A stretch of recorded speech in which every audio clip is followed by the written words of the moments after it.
If upcoming routes that look like this are your idea of great content, dear Lord, help us all. Because everybody really wants, hey, I know, how about a 40-mile linear route with trains that we've already seen in this game 100 times over? That'll sell. Morons. Who would have thought that I was able to predict the future? Hello there and welcome to episode 11 of Train Sim News. Now after I completed the question and answers video, I decided to go ahead and do some research to see if any new releases or upcoming releases were on the horizon.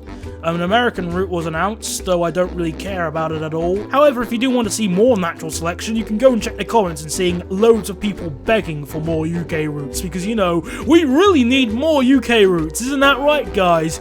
Yeah, the comments are pretty entertaining. I even saw somebody asking to make Liverpool Street to Stansted airports. Because, yeah, just remind me, what train runs on that line again? Oh yeah, what a surprise. One of the worst trains in the United Kingdom. I said one of the worst, not the worst. Yeah, I know 317's run on that line, but really, who gives a crap about that? Yeah, well, that's brilliant. Let's make another linear A to B, B to A route for Train Sim based in the United Kingdom. Let me guess, $24.99? Sure. Getting back on topic, our main discussion for today isn't actually going to be a UK route or an American route. It's going to be a German route, because I haven't actually spoken about any of those before. And as tempting as it is to make a Fawlty Towers reference, I'm not going to because I haven't seen that show and I don't really know what else I can say apart from don't mention the war. The route in question was the Munich to Rosenheim route. Well, I think it's pronounced Rosenheim. And even looking at this image here, we have problems already. I mean, look at it. It's a Photoshop. Seriously, it's Photoshopped. At this point, you may ask, how do you know it's Photoshopped? Well, for starters, the game will never produce reflections that look anything like that image you're seeing there. Also, the lighting looks kind of off as well, almost as if they've used some sort of filter to change the lighting. To be fair, I have seen them do some similar things to this before, but again, I don't really see much point to it. Why are they hyping up this route with a photoshopped image that makes the game look better than it actually is? Now, at the start of this video, I put a little flashback stating that the route was 40 miles long, linear, and had the same rolling stock that we've seen 100 times over. And even with this Rosenheim route, I was genuinely surprised of what they did. Because normally what Dovetail do is they will introduce trains that we've seen already, but they would at least introduce one new train. I think they've done this with their previous German routes. Though in this case, they didn't. If you want to get the quote-unquote new train, the BR152, which is very similar to the BR101, at least in terms of looks, you have to pay more money! Yay! The stock that they provided in question was the BR101 and the BR423. Now, just for reference, the BR101 has been on this tired old game engine for nearly 10 years, you know, since 2007. Think about that.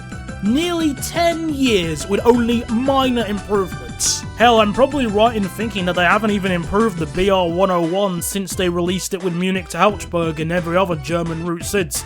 And in fact, I'm probably right in thinking the BR423 is exactly how it was released when it was introduced a few years ago. Exactly the same! Now, to be fair, the BR101 and the BR423 do actually run on this route. However, there are a few things we don't want to hide. Firstly, the BR101 usually operates with a cab car formation at the rear of the train or the front, depending on which direction it's facing. And number two, there is one other train that runs on this line. It's a really fast train that is used all around Austria, Germany, and I think even to the Czech Republic. Just trying to remember, what is it? Oh yeah, the Railjet! Hell, I even mentioned the locomotive that is used in that formation in the description on the Steam page. Really? Oh, that's subtle. That's some subtlety right there. Thank you so much. What a missed opportunity. Speaking of missed opportunities, why didn't they include a cab car for the BR101? Whilst I already know that Virtual Railroad's already made one, it's tied to their units, so you can only use it with their trains. And it's not really a bad thing at that rate, because their trains are actually pretty good. But still, if they made a universal one, you could actually use it with the BR-101. Do you wanna know what other train I missed? This one. It also runs from Munich to Rosenheim, and as well as a few other places. Again, the amount of missed opportunities rivals the Trent Valley. You should never try to replicate the same mistakes over and over again, though this is one thing that the community and Dovetail are really good at doing. Bearing in mind, I'm not even speaking about the worst bits about the route. Oh no, the worst bit about the route is the fact that it was lazily made. And the best example I can really give are these images right here. And in fact, I want to play a game, okay? I want to play a game with you guys. I'm going to post this image on the screen, full screen here right now. Now, I want you to get up from your computer desk, pause the video, and walk 5 steps away. Then say to yourself, yeah, that's a pretty good job I've done right there. After you have done that, walk back to your computer desk and resume the video as usual. Now, I want to ask you, how could anybody think that that's acceptable? If you thought that this is acceptable, well, oh dear. It's not really a situation of it's your opinion. Look at that! The overhead wires are not touching the pantograph at all.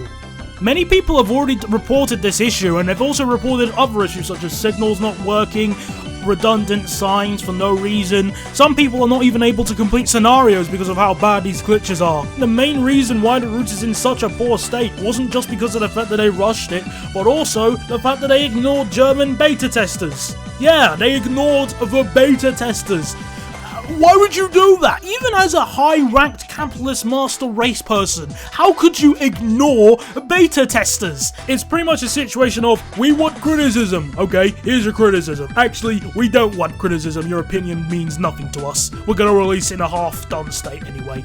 I'm sorry, but that is unacceptable. No questions asked. That is just downright deplorable. So yeah, stay away from this route at all costs. If you bought it, get a refund as soon as possible. Don't even bother pirating it either. There are much better things to pirate these days. So in other news, guess what? Dovetail are making a new train for Train Simulator. What train is it gonna be? Nope, no, nah, no. No, of course not, nah, nope. Nah, that would be original. Of course, this one, you know, a variant of a train we already had. So yeah, the next train Dovetail are currently working on is the refurbished variant of the Class 455 that Southern uses. And by that picture you can already guess that it's being used on the South London lines, although it can be used on London to Brighton if you really want to.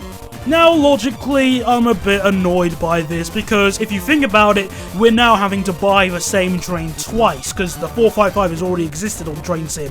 Not to mention, I won't be at all surprised if they bother reusing the sounds of the 455 that Thompson made, not making any improvements whatsoever. Always happens, always has, always will, pretty much. Alongside that, this train for some reason is generating a lot of hype. And I don't really know why. It's a variant of the 455-8, yeah, and it's the refurbished one that Southern uses. But really, is this supposed to be the greatest train on Train Sim? Is this gonna look amazing? I mean, the modelling is better than the original one, slightly, and the texturing in the cab looks pretty good. Well, at least it's better than what I normally have to deal with on Train Sim. But is it really worth the hype? I don't think so, not at all. Then again, I'm a very hard person to please, but this train overall feels like it's some sort of social experiment. As in, it's kind of trying to see if people will buy anything, and it kind of shows. I mean, a good example I can imagine is, imagine if they made the lines around my area, the Windsor lines, and they made a Class 458. Then a few months down the line, they made the 458 Variant 5, the refurbished ones that are starting to appear up. And they sell both of them for $11.99 each, and the community is so gullible and so easy to please that they'll buy them no questions asked. Then they start complaining and crying when they realise it sounds nothing like a 458 and the physics are terrible. You laugh now, but don't come waving your arms at me when that actually happens, okay? But you know what, as tempting as it is to blame Dovetail for all this, I don't think they're the ones wholly responsible. I mean, yeah, they are to an extent responsible for how bad this game is, but there's also other people we have to kind of look at. Turn the music off, turn the music down, because this is actually pretty serious here. Now, I want to ask you guys a question. Why do you think Dovetail keep churning out add-on after add-on after add-on and have been doing that for such a ridiculous amount of time? Well, simple. It's because you buy it. Lots of people in the community will pretty much buy anything, no questions asked. They'll buy it on day one, almost as if they don't care about the quality at all. They just have the mentality of, oh, it looks good, therefore it is good. Or, it has my favourite train, therefore it will be good. Not to mention, there's quite a lot of very young kids who play this game, and it doesn't really take too much to impress kids. You don't really need to put that much effort in. That's why most of the trains are of very low quality. You don't need a lot of power to impress a kid. You can show a child a film like The Phantom Menace, and even though it's a terrible film to people as old as me, they don't care at all because they're kids and it's really easy to impress kids. They don't care. They don't care about the plot holes and any other inconsistencies and stuff like that. They're kids. Same thing with Train Sim, that's why they added things like career mode, because, you know, it's really easy to impress kids. They like getting the points even though it doesn't really make any difference whatsoever. So when you think about it, it's not just Dovetail's fault for the constant DLC overload that we get on this game, it's also your fault. As in the community, for buying everything they throw at you, no matter how good or bad you think it is. Now granted, not every single person is like that, but it's still a significant amount of people. And if you dare question the quality about these routes or trains of add-ons that they release, you will receive comments that look like this, or even this. Which to me feel like auto-generated fanboy responses. People who don't want to admit that this game is bad, or add-ons or specific routes are bad, because if they do, it means that they have to use a logical thought process, which for some people that's really too difficult for them to achieve. As I've mentioned already, this game is in a vicious cycle, an almost never-ending cycle that retraces its steps a ridiculous amount of times. The same types of train, the same types of routes, the same overhype, the same whinging. It happens over and over again. It wasn't because Dovetail just pushed it onto you. You let this happen as a community, almost as if you wanted to be exploited. You are letting Dovetail exploit you, and you are letting the community exploit the community, in an infinite cycle that is going nowhere really fast. It also seems as if everyone's too afraid to speak up about the negatives about Train Sim, or the fact that the game is bad, or people are being exploited, etc, etc. If you speak about it on UK Train Sim, you'll get ban-hammered quicker than you can say, oops. If you talk about it on the Facebook page, then you'll get bombarded by the fanboy comments, obviously, that always happens. And for fairly obvious reasons, you can't obviously speak about it on their own forum, because you'll get ban-hammered and you'll get attacked by the fanboys. So what can you do to try and stop the vicious cycle of Train Sim? Well, I have a few things that you can do. Firstly, you could try and reason with the fanboys, though that idea is dead on arrival. I highly recommend that you don't buy anything on day one. That's a good thing to do. So if a new route, even if it looks good, don't buy it. Remember, just because it looks good does not mean it is good. Instead of buying it day one, wait for the reviews to pop in on YouTube and on the Steam forums. And remember, look at more than one review. Also, when Train Simulator 2016 arises and they start giving you options to pre-order, don't even bother about pre-ordering, ignore it. You can save yourself some money by not pre-ordering, and use that money to treat yourself out on something, anything but pre-ordering.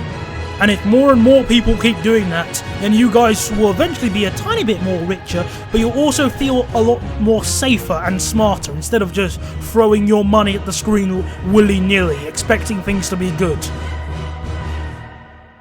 Well, that became a bit more dramatic. Well, I only really have one thing left to say, and that is, I really do hope I've got my message across to you guys. To an extent, I would sort of describe myself as some sort of the Jim Sterling of Train Sim. I guess you could say that, although I don't stand up on some sort of plinth, and I don't have a trench coat, and I don't act like a dictator in some cases. I'm not a dictator, I'm simply a guy who voices what they think is wrong with regards to the Train Simulator community. I don't need your money, I don't even need the likes, the favourites or subscriptions. Those are all voluntary choices as a human being. If you're clever enough to click on this video and watch it all the way up to this point here, then you're more than capable of deciding, should I like, should I favourite, should I subscribe, etc, etc. If it turns out that this to you has been the biggest waste of time and I'm just spreading out some Soviet propaganda, or I'm some sort of Russian spy, okay, you think that, go ahead. I can tell you why I think your opinion is wrong or invalid or not well thought out, but I can't change it. Only you can change it. You decide if you want to change your view of the train sim community or your opinion overall. Some people may consider me as public enemy number 1, whilst others may consider me as someone who's actually trying to make this game better. Frankly, I do want this game to be good. This is why I point out all the negatives and stuff and say, well, why are you doing this? Why are you doing that? And so on and so forth. Will this game get any better? I don't know. But I do know this. You can help make this game better. Not just me. You can. Thank you very much for watching this episode. Have a good day and I'll speak to you later. Goodbye.